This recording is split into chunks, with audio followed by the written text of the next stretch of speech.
ஒரு விதை பாக்கெட் வாங்குறோம், அது நல்ல விதையா ஃபேக்கான்னு எப்படி தெரியும்? அதுக்காக தான் இந்தியாவில் ஒரு பவர்ஃபுல் லா இருக்கு, சீட் ஆக்ட் 1966. மண்ணின் உண்மை, உணவின் அறிவியலை பேசும் இது உங்கள் ஜியோ கல்ட்.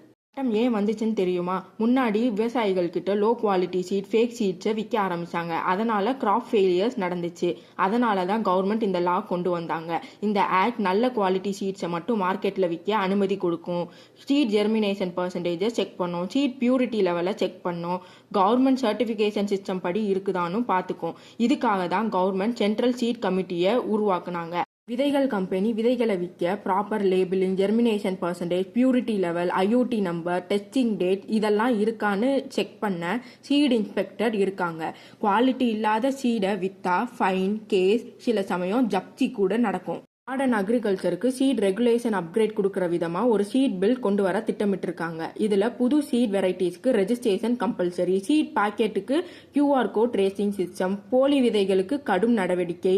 அதே போல ஃபார்மர்ஸ்க்கு தங்களோட விதைகளை சேமிச்சுக்கவோ எக்ஸ்சேஞ்ச் பண்ணிக்கவும் உரிமை கொடுக்குற விதமாக கொண்டு வர போகிறாங்க. அடுத்த தடவை பாக்கெட் சீட் வாங்கும் போது உங்கள் ஹார்வெஸ்ட் சேஃபாக இருக்கிறதுக்காக லேபிள் டீட்டெயில்ஸை பாருங்கள்.